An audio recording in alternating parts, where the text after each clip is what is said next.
राधा अष्टमी पर कैसे करें पूजा, जाने सही विधि, शुभ मुहूर्त और धार्मिक महत्व। राधा अष्टमी श्री कृष्ण जन्माष्टमी के ठीक 15 दिन बाद मनाया जाने वाला श्री राधा अष्टमी का पर्व। राधा अष्टमी के दिन कब और कैसे की जाती है राधा रानी की पूजा।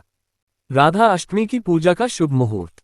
पंचांग के अनुसार इस साल भाद्रपद मास के शुक्ल पक्ष की अष्टमी तिथि 30 अगस्त की रात 10:46 बजे से प्रारंभ होकर 1 सितंबर को पूर्वाह्न 12:57 बजे तक रहेगी। इस प्रकार उदया तिथि के अनुसार साल राधा अष्टमी का पावन पर्व 31 अगस्त 2025 को मनाया जाएगा। इस दिन राधा रानी की पूजा के लिए सबसे उत्तम मुहूर्त प्रातःकाल 11:05 से लेकर दोपहर 1:38 बजे तक रहेगा।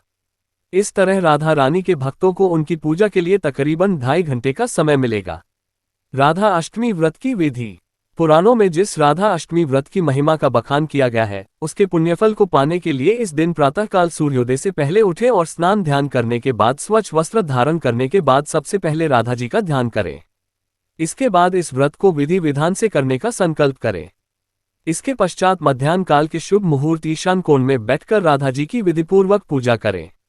एक चौकी पर पीले रंग का आसन बिछाकर राधा जी की प्रतिमा अथवा उनका चित्र रखें। इसके सामने मिट्टी अथवा तांबे का कलश स्थापित करके उसकी पूजा करें। इसके बाद राधा रानी की षोडशोपचार विधि से पूजा करें। यदि ऐसा न संभव हो तो आपके पास जो कुछ भी फल फूल, धूप दीप, भोग आदि उपलब्ध हो उसे भक्तिभाव से राधा जी को अर्पित करके उनके स्तोत्र और चालीसा का पाठ करें। राधा रानी के साथ भगवान श्री कृष्ण की पूजा करना बिल्कुल भी न भूलें।